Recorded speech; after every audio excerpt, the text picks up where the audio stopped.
Hello everyone, welcome to star education YouTube channel. Star education YouTube ચેનલમાં આપ સૌનું ખૂબ ખૂબ સ્વાગત છે. આજનો જે વિડીયો છે એમાં આપણે ચર્ચા કરશું 10મી જૂનના તમામ અગત્યના કરંટ અફેર. આજના દિવસની અંદર કુલ 3 વિડીયો આવશે, 9, 10 અને 11. તો 3 દિવસના કરંટ અફેર બાકી રહી ગયા હતા, તો એ આજના દિવસમાં આપણે તમામ કરંટ અફેર કમ્પ્લીટ કરી લેશું. તો પ્રશ્ન સૌથી પહેલા એક તમારા માટે છે. લાસ્ટ વિડીયોમાં 9મી જૂનના વિડીયોમાંથી આ પ્રશ્ન તમારા માટે છે. પ્રશ્ન એવો છે કે આઈયુસીએનની વર્લ્ડ કન્વર્ઝેશન કોંગ્રેસ આનું આયોજન કયા દેશમાં કરવામાં આવશે? તો ઓપ્શન આપેલા છે, જેટલું પણ યાદ આવે એટલું લખવાનો પ્રયાસ કરજો. સૌથી પહેલો ક્વેશ્ચન આજના વિડીયોમાં, હાલમાં જ મહાકુંભ 2025નું આયોજન 2025માં મહાકુંભનું આયોજન થશે, આ ક્યાં રાજ્યમાં કરવામાં આવશે? આ ઉત્તર પ્રદેશમાં કરવામાં આવશે, તો આન્સર આવશે ઉત્તર પ્રદેશ. ઓપ્શન સી આપણો આન્સર થશે. હાલમાં જ આ મહાકુંભ 2025નું આયોજન ઉત્તર પ્રદેશમાં પ્રયાગરાજ ખાતે કરવામાં આવશે. પ્રયાગરાજ ખાતે 3 નદીનો સંગમ થાય ત્યાં મેળો થશે, ગંગા, યમુના, સરસ્વતી. 3 નદીઓના સંગમની જગ્યાએ છે આ મેળો યોજાશે. બાકી મહાકુંભ 2017માં આને અમૂર્ત વિરાસત છે એની યાદીમાં સામેલ કરવામાં આવ્યું હતું.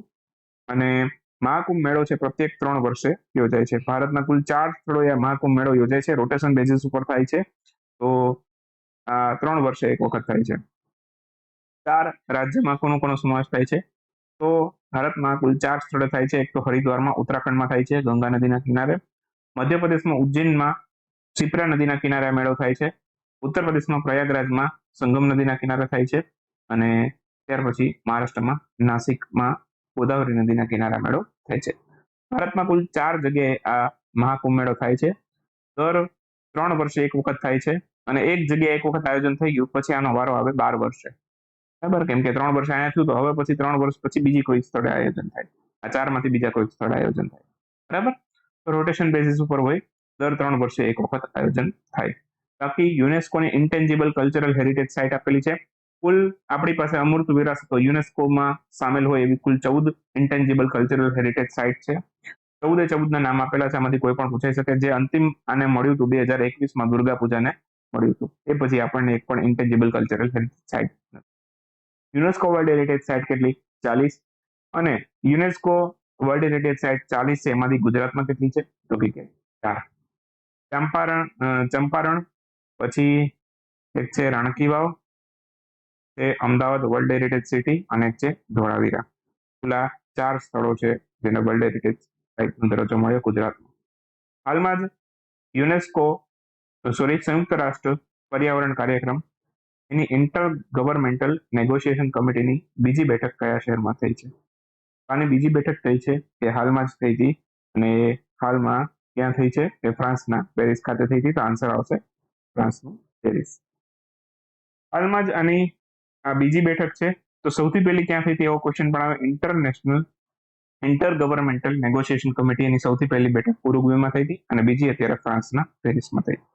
થોડીક આવી અગત્યની સમિટો કહું. એક યુએનએફસીસીની COP28 યુએઈના દુબઈમાં થશે, 2023માં થશે. યુએનસીસીડી એની 16મી COP16 એ સાઉદી અરબમાં 2024 ખાતે થશે. એક અહીં યુએન કાઢી નાખજો, conservation of biological diversity. Okay, conservation of biological diversity એની પણ COP16 થશે. એ હવે 2024માં ક્યાં થશે? તુર્કીમાં. બસ આટલું યાદ રાખશો. આમાંથી ઘણી બધી સમિટોમાંથી ક્વેશ્ચન નીકળતા હોય છે. હાલમાં જ ભારતની G20ની અધ્યક્ષતા હેઠળ એમ્પ્લોયમેન્ટ વર્કિંગ ગ્રુપની ત્રીજી બેઠક કયા શહેરમાં થઈ છે? એમ્પ્લોયમેન્ટ વર્કિંગ ગ્રુપની ત્રીજી બેઠક થઈ છે. આ G20માં ભારતની અધ્યક્ષતા હેઠળ થઈ છે. નાની મોટી સમિટ હોય ને G20 અંતર્ગતની, મોટે ભાગે ભારતમાં થતી હોય, પણ આ એક બેઠક એવી છે કે જે ભારતની બહાર થઈ છે, સ્વિટ્ઝરલેન્ડના જેનીવામાં. સૌથી પહેલી, બીજી આ બંને ભારતમાં જ થઈ હતી, અને હવે પછીની ચોથી છે એ પણ ભારતમાં થશે. પણ આ ત્રીજી બેઠક છે સ્વિટ્ઝરલેન્ડના જેનેવામાં થઈ હતી. તો ચર્ચા કરી લઈએ એના વિશે. તો G20ની આ ત્રીજી બેઠક છે એમ્પ્લોયમેન્ટ વર્કિંગ ગ્રુપની સ્વિટ્ઝરલેન્ડના જેનેવામાં થઈ. બાકી સૌથી પહેલી જે બેઠક છે, ઓકે, એ રાજસ્થાનના જોધપુરમાં થઈ હતી. પછી બીજી જે બેઠક હતી એ આસામના ગુવાહાટીમાં. ત્રીજી બેઠક અત્યારે જ હમણાં જોયું આપણે સ્વિટ્ઝરલેન્ડના જેનેવામાં. અને હવે પછીની ચોથી બેઠક છે એ મધ્યપ્રદેશના ઇન્દોરમાં થશે.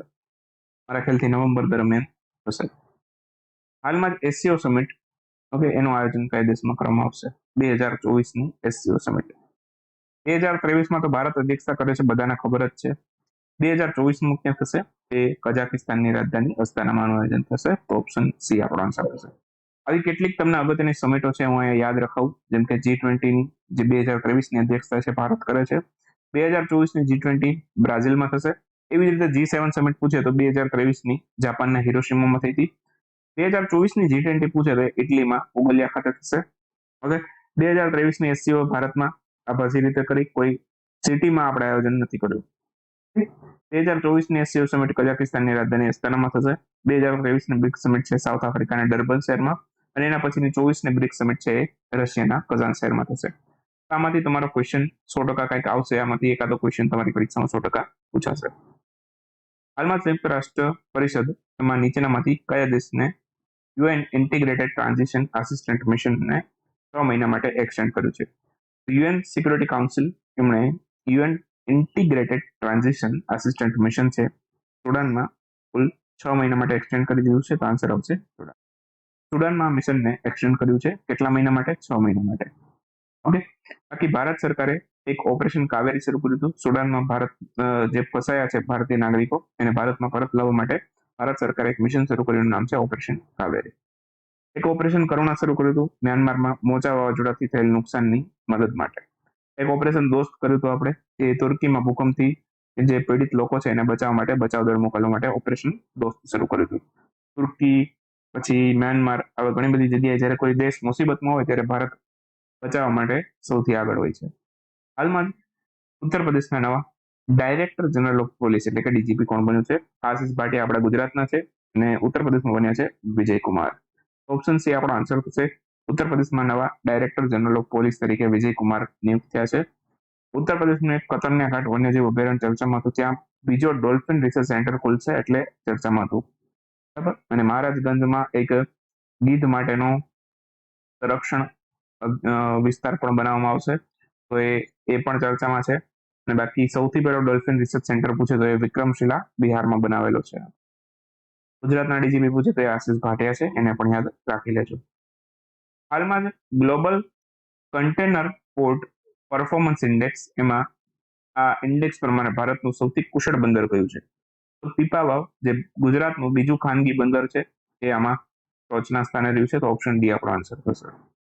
આ રેન્કિંગ છે કોણે આપી? વર્લ્ડ બેંક અને S&P દ્વારા global container port performance index 2022ની રેન્કિંગ આપવામાં આવી છે.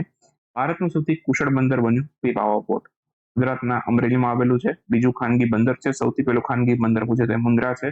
ઓકે, વિશ્વના કુશળ બંદરોની અંદર વાત કરીએ તો આ પીપાવાવ બંદરે ત્રીજું સ્થાન મેળવેલું છે. તો એટલા અગત્યના પોઈન્ટ આપણે યાદ રાખીશું, આમાંથી જેટલું પણ અગત્યનું છે બધું આવી ગયું છે. હાલમાં જ કે ગોપાલકૃષ્ણ દ્વારા કથકલી ડાન્સ થિયેટર નામનું એક પુસ્તક લખવામાં આવ્યું છે. પ્રશ્ન આપણો એવો છે કે આ કયા રાજ્યનું પ્રસિદ્ધ તહેવારનું નૃત્ય છે? કથકલી એક પ્રકારનું નૃત્ય છે, તો એ કયા રાજ્યનું પ્રસિદ્ધ નૃત્ય છે? કથકલી છે એ કેરળનું પ્રસિદ્ધ નૃત્ય છે, તો આન્સર આવશે કેરળ. હાલમાં જ કે ગોપાલકૃષ્ણને કથકલી ડાન્સ થિયેટરનું પુસ્તક લખ્યું હતું. કથકલી કેરળનું પ્રસિદ્ધ નૃત્ય છે. મોહિનીઅટ્ટનમ પણ કેરળનું નૃત્ય છે. આ બે નૃત્યો એક ખાસ યાદ રાખીશું, પરીક્ષામાં પૂછાય. મોહિનીઅટ્ટનમ કયા દેશનું પ્રસિદ્ધ નૃત્ય છે, કયા રાજ્યનું પ્રસિદ્ધ નૃત્ય છે? એ કેરળનું છે. ભરતનાટ્યમ કયા રાજ્યનું પ્રસિદ્ધ નૃત્ય છે એવું પૂછે તો તમિલનાડુ. કુચીપુડી આંધ્રપ્રદેશનું છે અને કથક છે એ ઉત્તર પ્રદેશનું. કથક કરે સો કથક કહા એક કહેવત પણ પ્રચલિત છે માટે. હાલમાં જ national institutional ranking framework NIRF 2023 અનુસાર કઈ સંસ્થાએ ઓવરઓલ કેટેગરીમાં ટોચનું સ્થાન મેળવેલું છે?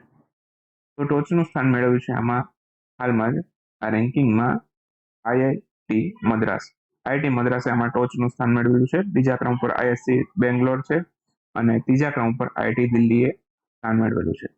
ટોપ એન્જિનિયરિંગ કોલેજ પૂછે તો એ IIT મદ્રાસ છે. ટોપ યુનિવર્સિટી પૂછે તો IISc બેંગ્લોર છે અને ટોપ મેનેજમેન્ટ કોલેજ પૂછે તો એ IIM અમદાવાદ છે. ટોપ મેનેજમેન્ટ કોલેજ વાળો પ્રશ્ન પૂછી શકાય છે. હાલમાં જ કયા દેશ દ્વારા પોતાનો પહેલો નાટો આર્કટિક સૈન્ય અભ્યાસ 2023 આયોજિત કરવામાં આવ્યો છે? નાટો આર્કટિક સૈન્ય અભ્યાસ છે આ ફિનલેન્ડે સૌથી પહેલી વખત કર્યો છે. આન્સર આવશે ફિનલેન્ડ. ફિનલેન્ડ છે એ નાટોનો 31મો સભ્ય દેશ બન્યો હમણાં જ. તો આ પ્રશ્ન પૂછાઈ શકે, નાટોનો 31મો સભ્ય દેશ કયો બન્યો, અથવા તો નાટોના સભ્ય દેશની સંખ્યા પૂછે તો યાદ રાખજો 31 થઈ ગઈ છે, 30 નથી. ફિનલેન્ડ ઓફિશિયલી સભ્ય બની ગયું છે. બાકી ફિનલેન્ડે સૌથી પહેલો આ અભ્યાસ કર્યો છે.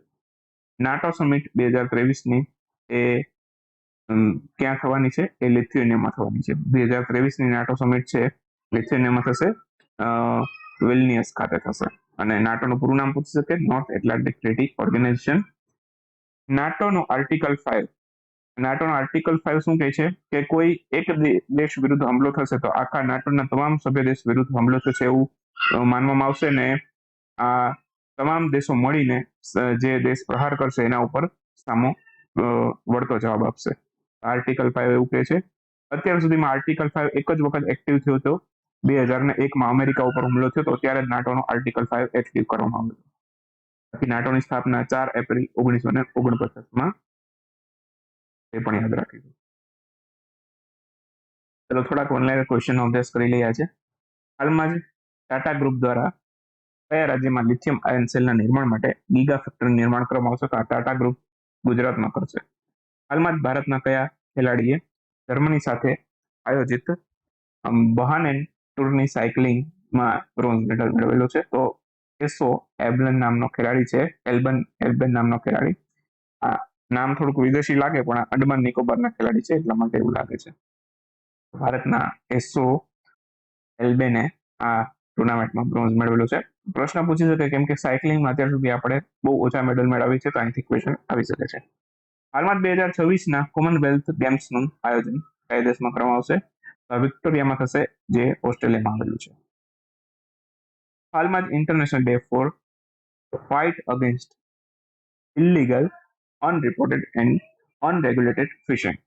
ઓકે, આની ઉજવણી ક્યારે થઈ હતી? 5 જૂને આ દિવસ ઉજવાય છે.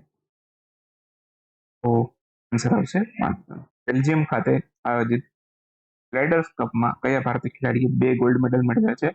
તો આમલાન બોર્ગોહેન છે, જે આસામના ખેલાડી છે, એણે આમાં 2 ગોલ્ડ મેડલ મેળવેલા છે. તો સાથે આપણો અહીંયા વિડીયો સમાપ્ત કરી. આપણો કરંટ અફેરનો કોર્સ લઈ શકો છો. વિડીયો ટેસ્ટ, પીડીએફ, ઈ મેગેઝિન્સ બધું મળશે તમને. તો આ બધું તમે એક્સેસ કરી શકશો. તો તમે 599માં 1 વર્ષની વેલિડિટી મળશે અને ટૂંકા ગાળા માટે લેવો છે તો 3 મહિના માટે 299માં લઈ શકો છો. એમને પણ ઈચ્છા છે વહેલી તકે જોડાઈ શકે છે.